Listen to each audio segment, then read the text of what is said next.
This is What's at Stake, a Penta podcast. Welcome to another episode of What's at Stake, a Penta podcast. I'm your host, Bryan DeAngelis, here in our DC studio today, and I'm joined by two of my colleagues, Andrea Christianson, a partner in our DC office, and Chris Mehigan, our partner in Brussels.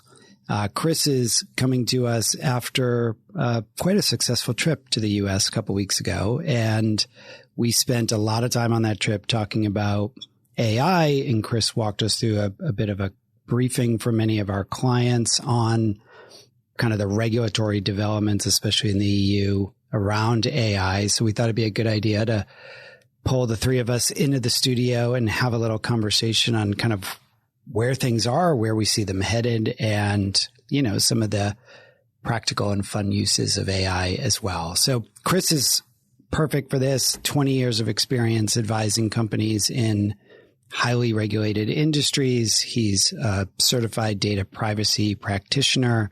He's well positioned on this topic, given all of his work in Brussels. So Chris, thank you for joining us from overseas. And Andrea, thank you for being in studio. Good to be here.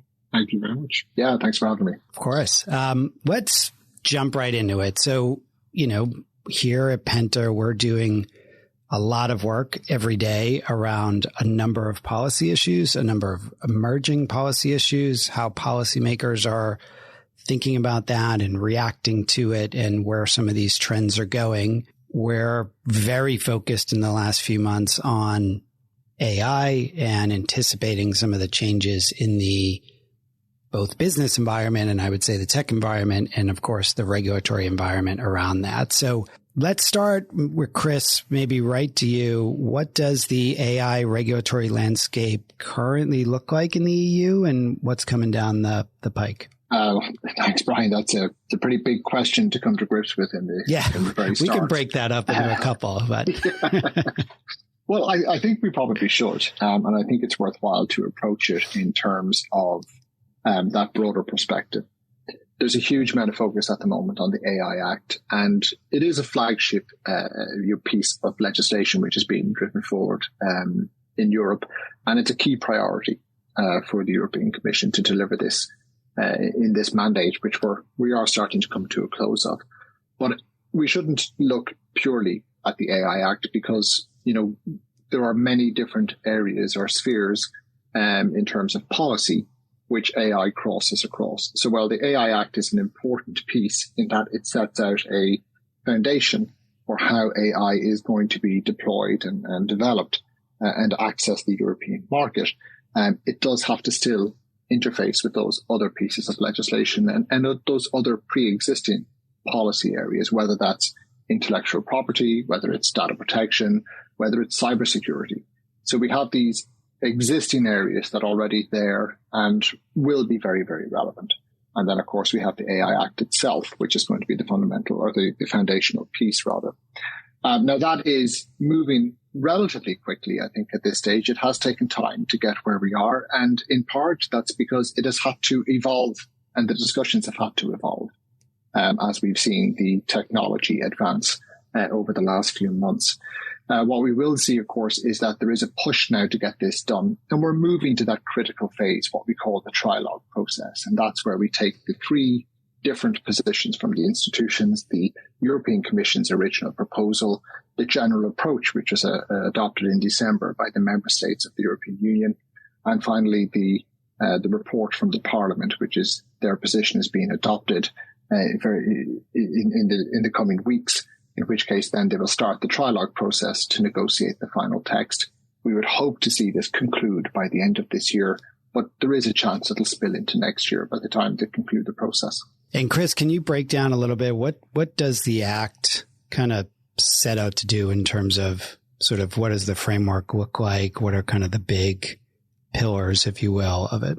Sure. Like there's the interesting thing I think to take is that while one of the things the European Commission looked at when they looked at the AI Act and whether or not it was going to be necessary to have this act in the first place is to look at the existing policy landscape and identify whether or not it was necessary to regulate in this space. And what they came back with was that while a lot of the areas that AI touches upon can be well serviced and dealt with under existing policy mechanisms and existing regulatory bodies.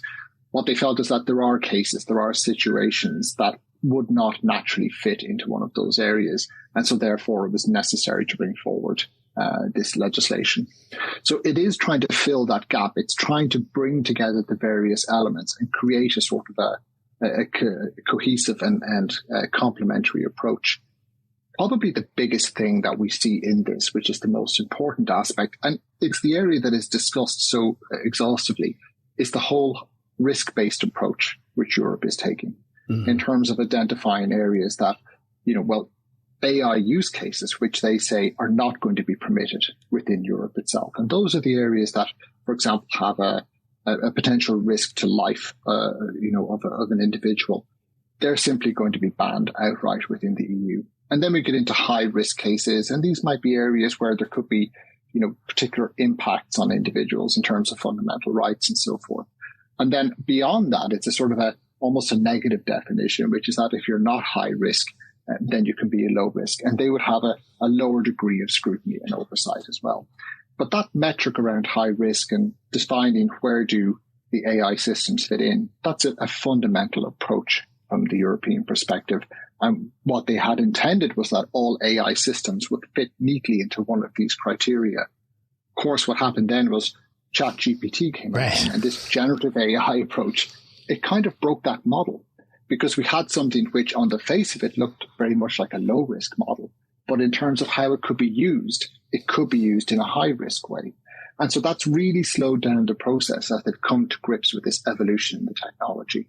And now what we're seeing is that the positions that are coming forward from the Parliament and the Council have had the opportunity to examine that situation and come up with alternative texts. And that's where we're going to find probably an expansion of this high-risk categorization or this risk-based categorization in order to take into account models such as ChatGPT. Right. I think this is a very important point, and I want to come back to it because it feels like the right starting point, but especially with this innovation, so much is going to change so fast that the framework we're in now might not be what we need in 6 months or wherever we are. Or there'll be a lot of overlap as ChatGPT has showed. But before we dive into that, let's kind of jump over to you, Andrea. The U.S. is obviously a little behind the EU, which is not unusual. Although I will say they're paying attention to this in Congress, especially in a little bit of the Biden administration. What are you seeing on that frontier? We don't even have an act to be discussing right now. But what I would say is there has been thought about this for a few years now. The Trump administration actually kind of started some funding for this work. And there has been a lot of discussions on this. But they've kind of been in niche areas. And similarly, when ChatGPT came on the scene, it just made people realize this is here, and it's here in a really big way. And what's interesting right now, what we have is a bit of a framework that exists that was put out earlier this year that is voluntary.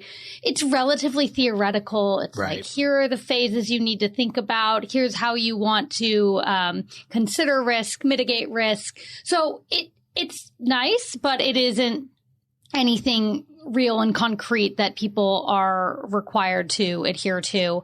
I'd say that there's still a little bit of two schools of thought, kind of where the EU was a while ago. Do we need something new? Yes or no? Or can our existing framework and agencies deal with the different aspects that are going to come with AI? We saw this last week with, I think it's Altman's testimony. He mentioned a new regulatory body. Yeah, exactly. So this was a really big moment in DC. I was listening to a podcast and I hadn't realized this, but apparently it took maybe more than a decade for Congress to do a hearing on social media. And ChatGPT has been out, for 6-8 months. And here we are doing a hearing. And so the CEO of OpenAI, Sam Altman, came on the Hill. He testified with two others. Almost all of the the committee members made some acknowledgement to how they have not effectively regulated tech to date, how they've sort of been asleep at the wheel. I think they see AI as an opportunity to correct where they made mistakes before. You know, Sam Altman came in and was saying, we need a new regulatory body for this. And he also wants kind of a licensing structure for products that are above a certain kind of capacity, let's say. So not everyone agrees with this either. You know, one of the other people testifying was from IBM, and she was much more aligned with how the EU is approaching it, something that's very much more risk-based. And so a lot of discussions right now on this, more to come, and Chris can speak to this too, but there's a lot of coordination between the US and the EU as it relates to AI. So a lot of conversation. Definitely think that there is an acknowledgement that we have a lot of innovation in the US and we don't want to damage that innovation, but we also need to be very aware of the risks, existential risks of this kind of technology and how we make sure that, you know, those don't come to pass. Yeah. It is a really fascinating comparison to look at social media. And I mean, part of it is just how quickly things changed. Like Facebook was born in dorm rooms in Boston. And yes, it's a giant now and doing a lot of stuff, but it took a long time to get there. Whereas to your point, ChatGPT in 6 months went from, I don't know, 10 users to now whatever it is, million. I mean, I use it every day. I know you use it every day. It's just taken off, and it's good to see policymakers ahead of that. You both mentioned kind of cooperation. I'm curious, you know, where are you seeing the US and EU cooperate on this? I guess both in terms of, are policymakers doing that directly? Are you seeing the business community? I know, you know, there's a couple of different US, EU kind of business coalitions that come together on some of these topics. The Business Roundtable here in DC is part of one. They've flagged AI as something they're working on. But how much of cooperation are you seeing between kind of the two sides? We're seeing quite a lot, actually, and quite structured cooperation. And while I don't think, you know, it would be accurate to say that the US and the EU are walking in lockstep with each other, I think it might be more accurate to say that they're probably moving broadly in the same direction, but maybe at different speeds. And you know, there's certainly an area where they seem to be more closely aligned. There are some interesting mechanisms, again, from broader discussions, more so in terms of the cooperation between the EU and the US. But there is a body called the Trade Technology Council, which was established 2 years ago. This has become a bit of a vehicle through which they can look to cooperate around a number of areas, but obviously on the trade side of things. But one of the areas they've looked at from the technology side, of course, is AI.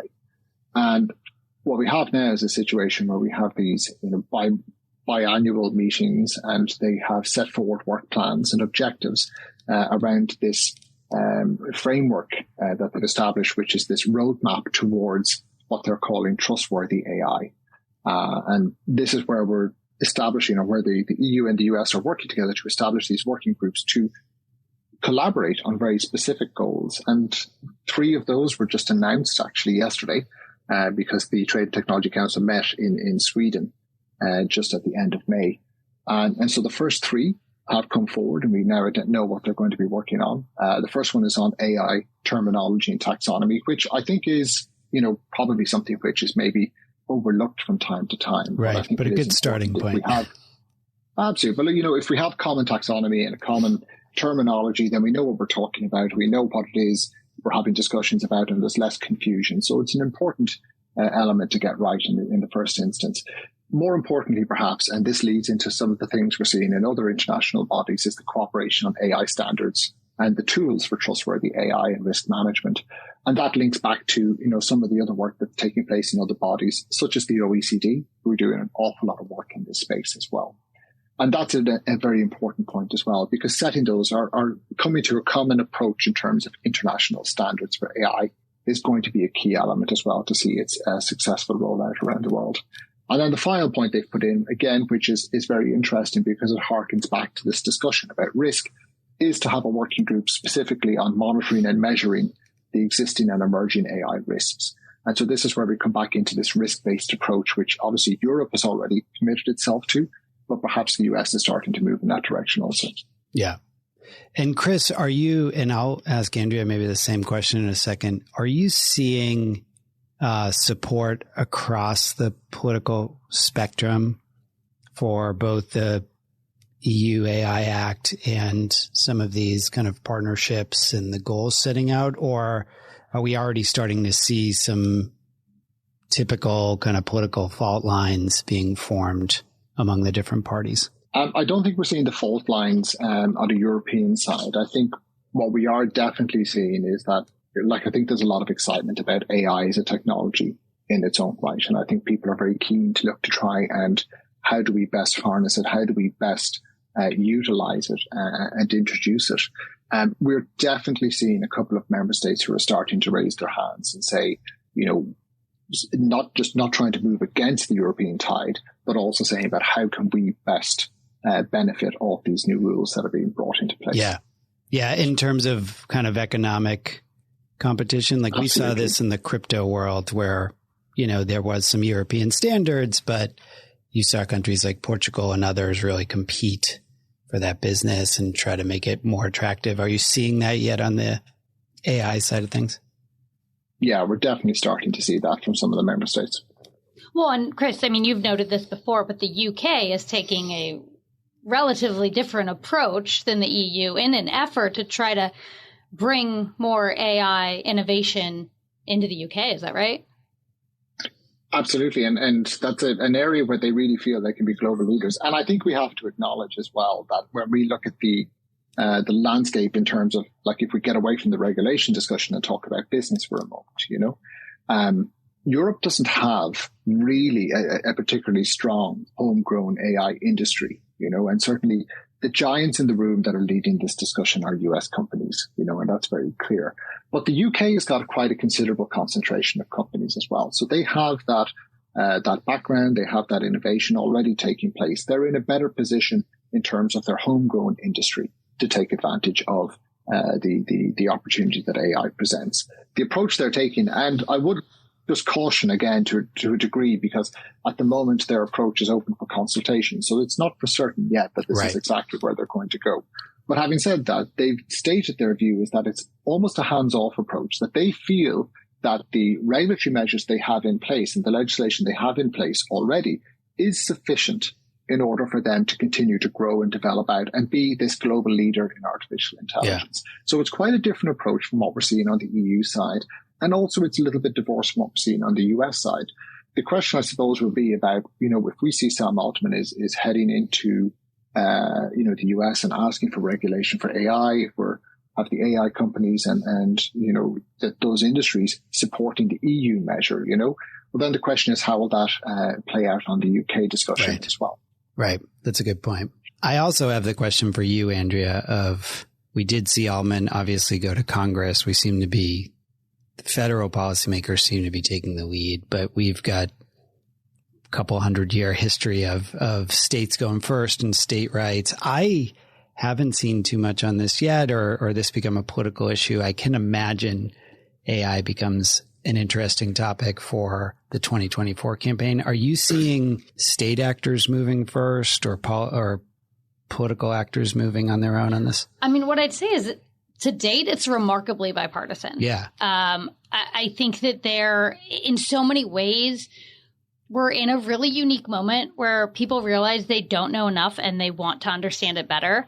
And, I think that, Kevin McCarthy and Hakeem Jeffries co-sponsored a member meeting with MIT to talk about what is AI and how does it work. That's it is just, I think everyone right now recognizes that this is like a seismic shift in how we are going to work and how we are going to interact with each other, and that it just demands a more serious take. Not to say that it won't get political, because I'm sure that it will. Eventually it will, but it is refreshing. But I'd say that right now it's more, we're in education mode, we're in learning mode, we're in trying to be really thoughtful in how to approach this. And I think some of the missteps in the past of not really engaging with the social media companies, it plays a role in how people do want to approach this. And I think that there could be value there. Yeah. Let me wrap up this segment with one final question for both of you. So you've both mentioned we're in an education mode. We're in a good bipartisan mode. So if we think about our clients or just generally the businesses we serve, whether you're a tech company on the forefront of this or healthcare company, any company really, how are you advising folks to kind of be engaged in the debates right now, both in the EU and the US? Well, I think going back to stakeholder solutions, it's really thinking, who are your stakeholders? So for instance, for, major employers, and you're thinking about workforce and what does this mean for your workforce? How ultimately are you as a business going to incorporate AI? Because you will, because companies there's data that show that companies who've used AI are more efficient and more profitable. So it will continue to be adopted. And what does that ultimately mean? Is that going to replace employees? I mean, IBM has already said that they're going to go on a hiring freeze, and over time we'll just replace 7,500 employees with AI. And so I think if you're a labor union, if you're anyone that is really cares about sort of employment, having discussions about what this ultimately means. Do we need a trade adjustment assistance? Right. Do we need to revisit the idea of universal basic income? There's a lot of questions.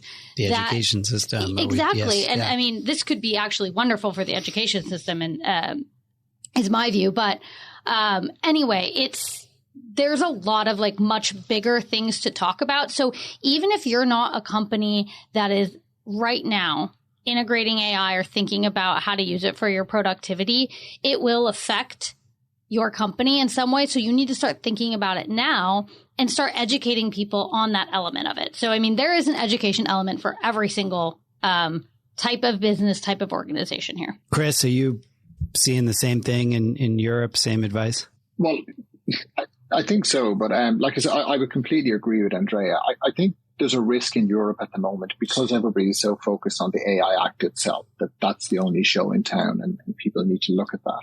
But I think the reality is that, as Andrea said, there's all these other discussions about how AI is going to be utilized in different organizations, in different industries, and in society itself. And there's lots of forum for those discussions.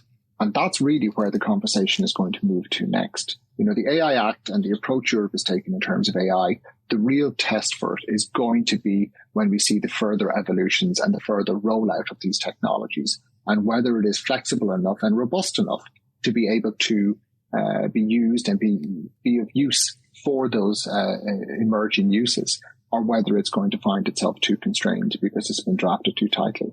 But those discussions, which are being led through things like the OECD and so forth about what the opportunities are, it's very important to be involved in those policy discussions, even though they're not for primary legislation. That's great. That's exactly where I want to pick up our next segment. But let's take just a quick break. And when we come back, we'll get into a little bit of what's next and what we can expect and how you guys are staying on top of all the developments. You're listening to What's at Stake. We'll be right back.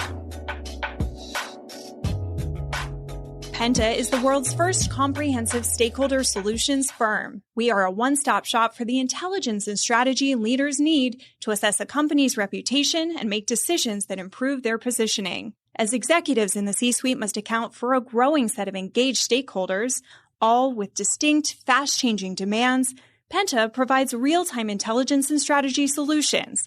We work with clients solving complex global challenges across a variety of industries.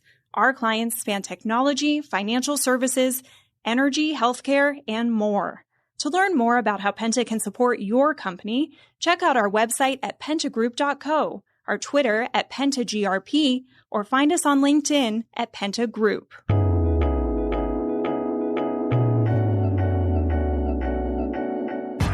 We're back on What's at Stake. I'm talking with Andrea Christianson and Chris Mehigan from our Brussels office, talking all about AI regulatory policy. And we've set the stage and discussed the current landscape. As we kind of wrap up this episode, I want to get a little bit more, I guess, future looking. So Chris, maybe I'll start with you. You mentioned right now the AI Act is the only show in town, and folks shouldn't get caught up on that because things are changing fastly. Things will have to evolve. So if you kind of look into, I guess, your crystal ball a couple years into the future, or maybe it's only even a couple months or a year, but what's next in terms of the regulatory landscape and how these bodies kind of stay on top of a very quickly innovative industry?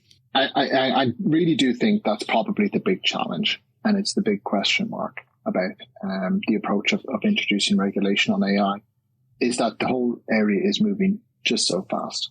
And so when we see how it is going to be introduced and utilized across different industries and how that interfaces with other policy areas as well, also about the question about how the rules are going to be actually enforced, about how they're going to be, what level of oversight we're going to see, and to what degree that's going to be exercised by the various authorities. These are all questions which will have a bearing on whether or not we look back on this process and say that the AI Act was a success. The coming years, I think, will be really important in that regard. One thing, I suppose, that is a little bit concerning is that it seems that regulators were caught a little bit off guard in terms of, as I said, mentioned before, the emergence of ChatGPT. Right. And so the big question is there something else lurking in the background that we don't see yet that is going to emerge and, in a way, challenge that model that has been put forward? Well, so again, whether or not, sorry, jump in, Andrea. Oh, sorry. I was just going to say, to that point, I feel like there is a limiter here, and it's computing power. And that is really important to what we're able to accomplish. And that kind of brings us into China in some ways, because the U.S. has limited the export of certain chips to China. And that limits Chinese computing power. And so they're currently looking for ways to kind of solve some of these problems without that level of computing power. And then there's also quantum computing. And I think everyone still thinks that that's a very long time away, but we were all surprised by ChatGPT. Right. And so what does that mean? How does that change things? And so I think that's a little bit what's next, but it's also kind of to your point, Chris, of, what are we going to be caught off guard by? And I think that a lot of things will catch us off guard, probably. Well, I promise that wasn't planned, but that is a perfect plug for next week's episode, as we'll have our colleague Stratton and I will be interviewing one of our China experts on exactly that point and where we are on semiconductors and moving towards advanced computing, and it'll bleed into AI as well. Read Chip War. Yes. Highly recommend. But Andrea, Chris said something I wanted to, and you just kind of hinted on it too, that I wanted to ask you. Obviously, companies are not waiting for whatever, the research or the regulatory. They're out there. They're experimenting with AI. A lot of companies are using it. We're, starting to experiment with it a little bit at Penta as well. So things are going to be discovered in that process, but companies are not going to wait. What are you seeing out there in terms of how other companies are starting to use this, and maybe if there are any kind of issues that seem to already be popping up around it? Yeah. I mean, what I'd say is we've already seen the Republican Party run an AI-generated ad after President Biden announced he was going to run again. Coca-Cola has run an AI ad. You're seeing certain companies, I think Mercari is using it to provide shopping recommendations. They've partnered with ChatGPT. So there is a lot of businesses just full on incorporating it.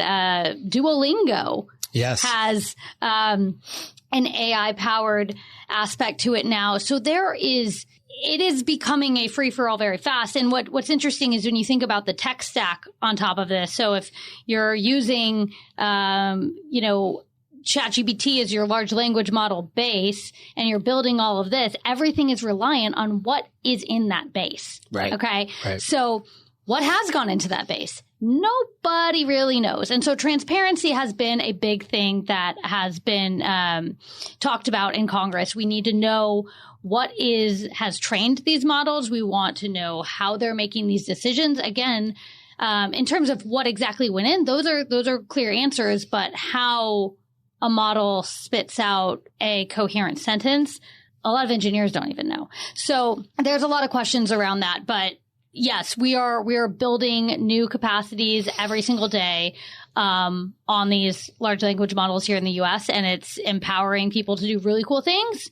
But I think we're going to see some of the downside risks, and there's trade-offs and everything, right? Right. And there will be downside risks, but I don't know that we've seen like massive ones yet. But we're discovering them, right? Which is kind of the fascinating part. I read an interesting article this morning, and it came right after we did a little presentation to a law firm, but there's really interesting ways law firms can use a tool like ChatGPT, especially in terms of like checking contract language is something that a client's doing, conflicting with that contract language, et cetera. But there was also a fascinating example where a lawyer got busted because ChatGPT came up with its own case law that didn't really exist and presented it to, a judge, which quickly figured out it wasn't. And, that was a really obviously embarrassing moment. But I mean, I'd blame that on the lawyer, not the technology. But yeah, you look at, it was precedent, not law, excuse me. But, some cases to show precedent, and they were totally made up. So there will be, I think, a steep learning curve in that sense. But the thing is, I mean, I use it probably every day. Bar ChatGPT, I've experimented with DALL-E. It is not there yet, y'all. But what I'd say is when you're using it, you're seeing the errors that are still coming through. And so I think that you have to go in eyes wide open. If you want to use it and rely on something as if it's going to be like precedent, you should probably double check that. Right. And that's kind of a standard policy that we've told people experimenting it with across Penta. It's kind of like you need to independently verify any facts that come out of it.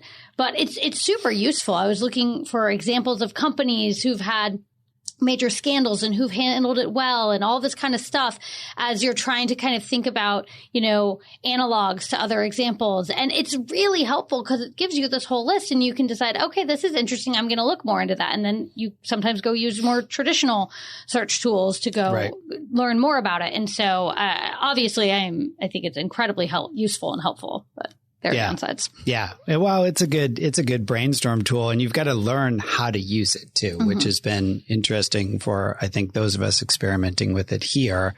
The more detailed, the more you learn how to ask the questions and provide the right context and detail, the better results you tend to. So maybe the DALL-E problem was me. Maybe I need to work on my visual instructions.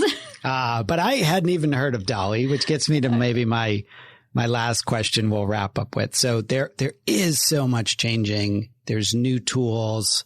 How are you guys staying on top of all of these developments? Like, I'll take anything, tip sheets you follow, podcasts, stuff you're reading to stay really on top of these trends.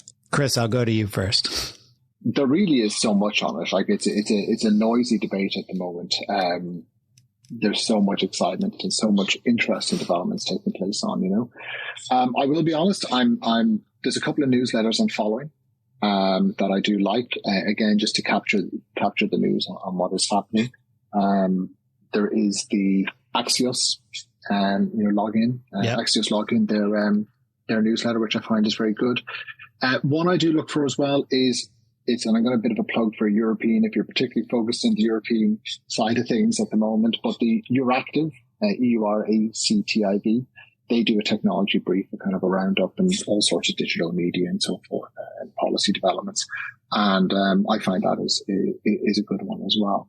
But there is really, quite a number of things. I also find that I subscribe to my old school RSS reader. But I've subscribed to things like the updates from the OECD in terms of the work they're doing through the working groups on AI.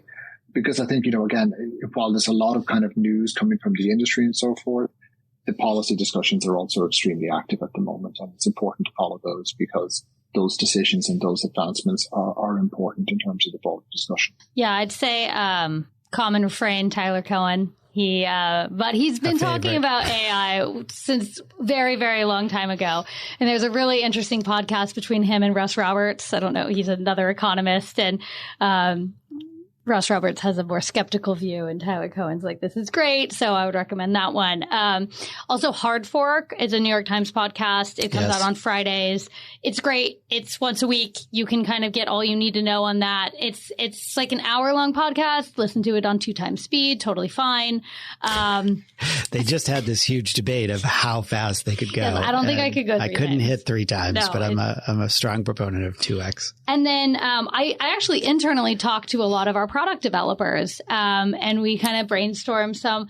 They're like, what would you want to do if you could do anything? And I'm like, ooh, this is cool. Fun. Yeah. And so trying to understand what are some of the future things, and one that was recommended by them is something called Bot Eat Brain. It is very much more forward looking in terms of what's going on and what's coming. It's short.